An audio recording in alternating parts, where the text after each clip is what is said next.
Assalamualaikum warahmatullahi wabarakatuh. Oke, orang buku apa di dunia maya judul ini dengan ibu mau melanjutkan kuliah askep komunitas yang kemarin sudah dilaksanakan oleh dosen pengampuh yang lain, dan sekarang waktunya ibu untuk melanjutkan materi. Sebelumnya tadi sudah absen dulu baru bisa mengikuti ini. Oke, yang pertama asuhan antenatal. Jadi komunitas itu, antenatal itu bukan hanya nanti di puskesmas, di rumah sakit, tapi antenatal ini bisa orang lakukan, bisa bidan lakukan di rumah ya. Kita bisa melakukan kunjungan. Nah, pengertian asuhan antenatal atau pra persalinan. Ante itu sebelum ya, natal persalinan. Jadi sebelum persalinan untuk peninjauan seorang ibu yang sedang mengandung. Nah, dia melakukan pemeriksaan secara berkala agar perkembangan janin dalam rahim bisa dideteksi dengan baik. Ya, jadi selain itu penyimpangan atau komplikasi misalnya yang terjadi selama kehamilan itu bisa kita ketahui sedini mungkin. Nah, dua tujuannya ini bisa dibaca lagi dan didengar. Tujuan umum, kemudian ada tujuan khusus. Nah, tujuan khusus ini lebih detailnya yaitu apa saja yang dilakukan bidan di dalam melaksanakan pemeriksaan kehamilan di komunitas ya, terutama di rumah ya. Kita melakukan kunjungan rumah bagi ibu-ibu hamil yang mungkin tidak punya waktu, tidak punya akses atau jarak antara rumah ke tempat puskesmas atau ke pustu jauh misalnya ya. Jadi bidan yang melakukan kunjungan rumah. Nah, tujuan khususnya ini pertama memantau kemajuan persalinan. Kemudian yang tadi sudah disinggung, deteksi adanya komplikasi, kemudian lakukan rujukan ketika kita mendapati sesuatu yang sudah tidak bisa ditangani secara pribadi oleh bidan. Kita lakukan rujukan. Nah, rujukan kan bisa bertahap. Kita rujuknya ke puskesmas dulu. Kalau di puskesmas memang tidak bisa lagi, baru kita rujuk ke vaskes yang lebih tinggi ya. Kemudian di situ kita melakukan perkiraan melahirkan. Nah, perkiraan melahirkan ini penting sekali. Jadi kita menanyakan haid si ibu ini, ibu hamil ini haid terakhirnya kapan. Nah, ketika dia mengingat, dia masih tahu haid terakhirnya kapan, nah itu kita bisa melakukan kira-kira taksiran persalinannya kapan. Nah, ada juga ibu-ibu hamil yang tidak ingat dengan haid terakhir, HPHT, hari pertama haid terakhir. Nah, bagaimana cara bidan bisa mengetahui taksiran melahirkan ketika ibu hamil tersebut lupa ya? Nah, itulah penting kita harus belajar baca kembali buku obstetri fisiologi yang warna biru putih. Di situ menjelaskan bahwa bidan bisa mengetahui tanpa harus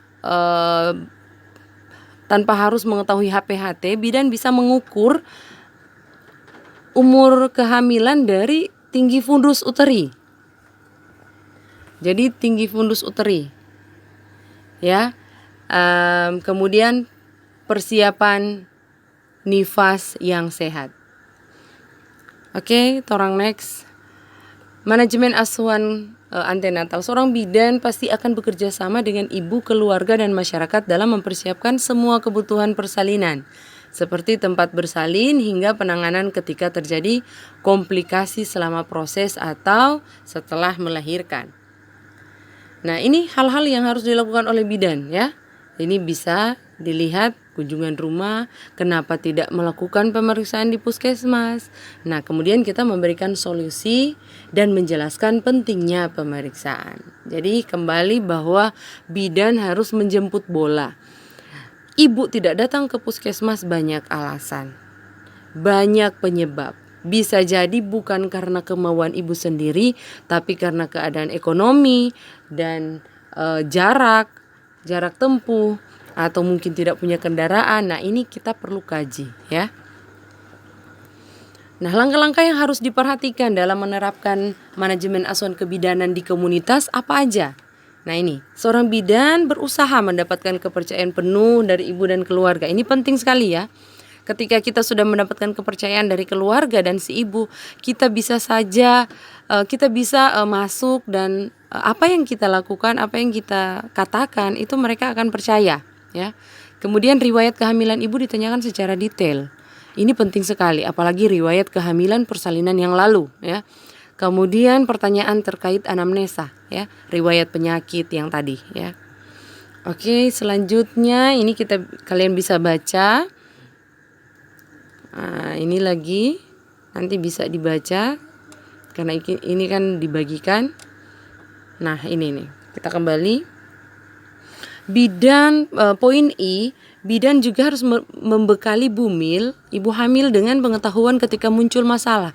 Nah, masalah apa aja yang bisa muncul dan bisa diatasi ibu itu sendiri. Nyeri pada daerah perut, pinggang, dan panggul. Jangan kalau kita tidak menjelaskan kenapa, nanti ibu pas nyeri panggul atau nyeri pinggang, ibu langsung datang ke puskesmas padahal jauh ya. Tidak perlu, padahal bidan yang lupa menjelaskan. Nah, jadi bidan terus bilang, Bu, sakit pinggang, nyeri di daerah perut, panggul itu biasa. Itu normal untuk ibu hamil karena penyesuaian pinggul dan sebagainya ya. Nah, ini sakit kepala hebat, adanya pembengkakan pada tangan dan wajah, penglihatan tidak berfungsi maksimal. Nah, kalau yang ini butuh pendampingan bidan ya. Jadi bidan harus lebih detail lagi untuk pemeriksaan dan keluhan apa yang dikeluhkan oleh ibu hamil. Ini penting juga bahwa selama ibu hamil harus harus mengkonsumsi tablet FE atau penambah darah 90 butir selama kehamilan ya. Nah, dia dimulai dari memasuki usia kehamilan 20 minggu. Ya. Kemudian bidan memastikan bumil mendapatkan imunisasi TT atau tetanus toksoid. Sepenting apakah tetanus toksoid itu? Penting sekali. Kenapa? Karena tetanus toksoid ini bukan untuk ibu, namun dia untuk bayi calon janin. Itu untuk mencegah agar ketika bayi lahir tidak terjadi tetanus neonatorum.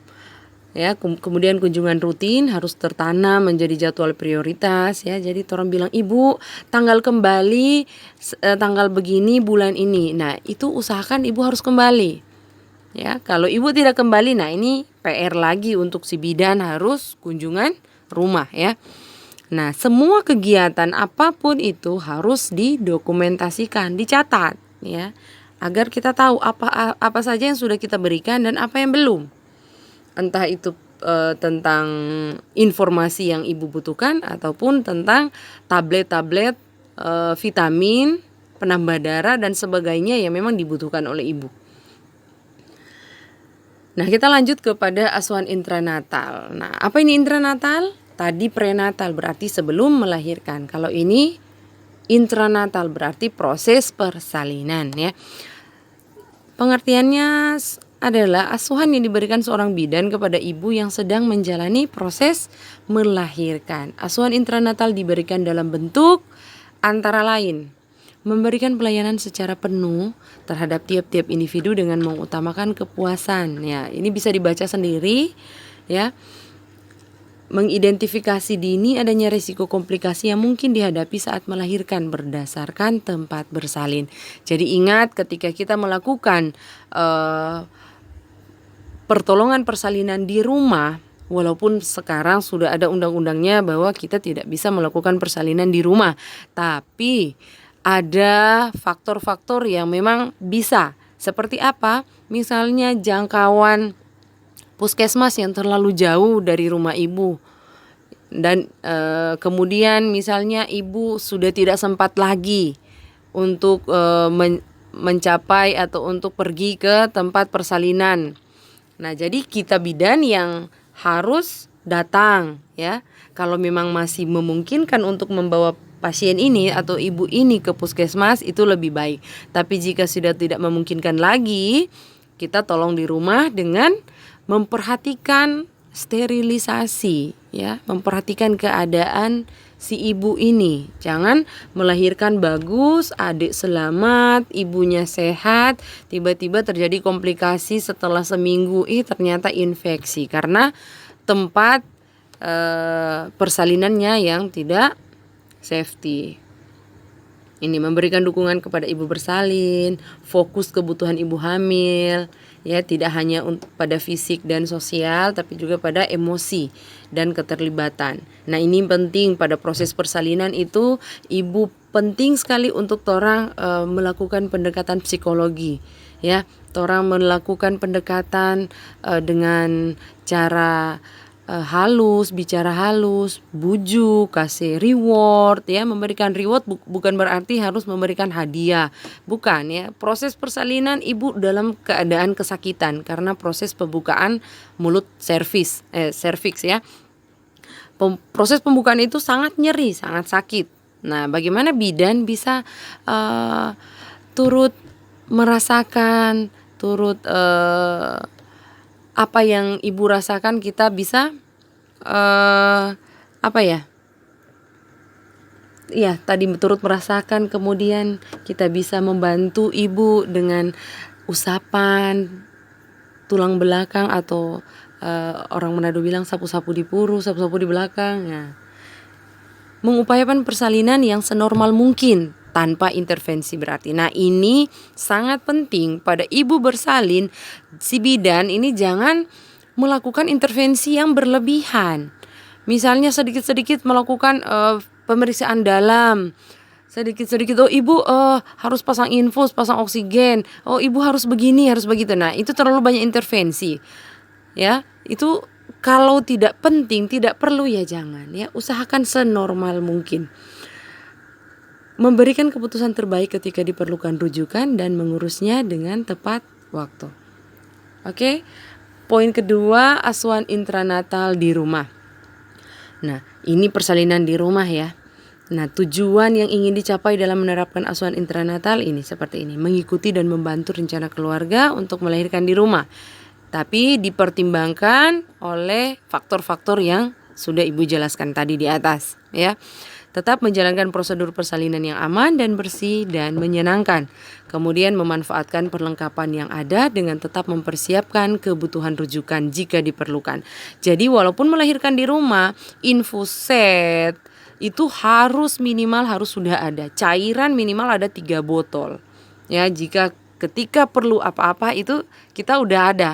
Jangan cuman bak partus saja. Kemudian ketika terjadi sesuatu, kita mau pasang infus tidak disiapkan. Nah, ini bisa jadi kelalaian bidan, ya. Nah, hal-hal yang penting untuk diperhatikan. Nah, ini merencanakan persalinan di rumah dengan matang, ya. Kemudian mempersiapkan semua peralatan yang dibutuhkan, memperkirakan kondisi gawat darurat yang mungkin terjadi. Misalnya apa yang poin ketiga? Nah, ketika misalnya terjadi sesuatu, kita sudah siap bahwa ada nggak tetangga yang punya kendaraan yang jika dibutuhkan mereka bersedia. Nah, kemudian ada anggota keluarga yang sama golongan darahnya dengan si ibu ini. Nah, agar supaya sudah mempersiapkan dari jauh-jauh hari. Nah, ini proses persalinan dapat dilakukan di rumah, tetapi tidak semua ibu hamil diizinkan untuk memilihnya. Syarat yang harus dipenuhi agar sang ibu dapat kesempatan ini. Pertama, sang ibu harus memiliki kartu BPJS Kesehatan atau jaminan, ya. Adanya bidan terlatih yang menyetujui dan berkenan untuk datang membantu proses persalinan.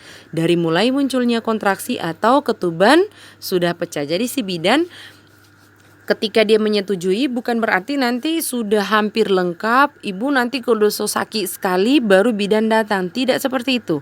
Tapi bidan harus mendampingi dari awal proses pembukaan sampai lahirnya bayi, kemudian sampai masa 2 jam postpartum. Nah, kalau bidan menyetujui boleh, ya.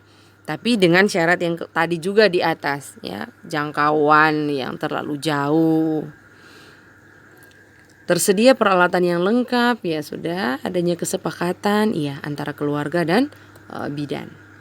Asuhan intranatal kala 1, kala 2 dan kala 3 ya. Kalau ini asuhan intranatal kala 1, segera datang jika diminta keluarga. Nah, yang tadi ya, jadi bidannya siap.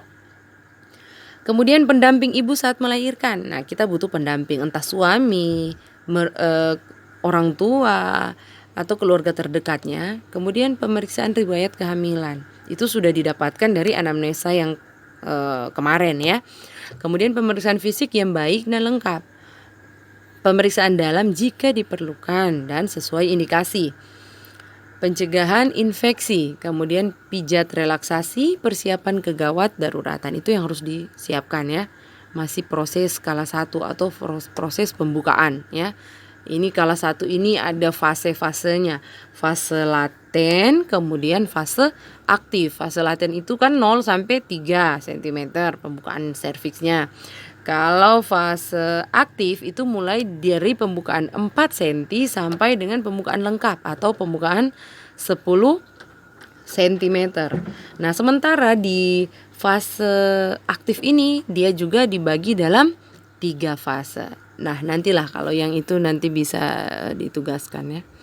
Kemudian asuhan intranatal kala 2. Nah, kala 2 ini berarti kala pengeluaran bayi ya.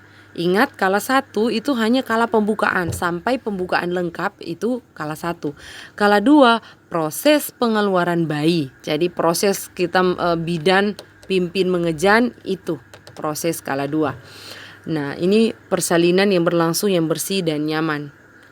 Tugas dan proses yang dilakukan oleh bidan antara lain menghargai hak ibu, kemudian pendampingan, kemudian alat dan bahan bersih dan siap pakai. Oke, untuk tatap muka untuk pertemuan ini sampai di sini dulu. Nanti Ibu lanjut, nanti ada tugas di WA.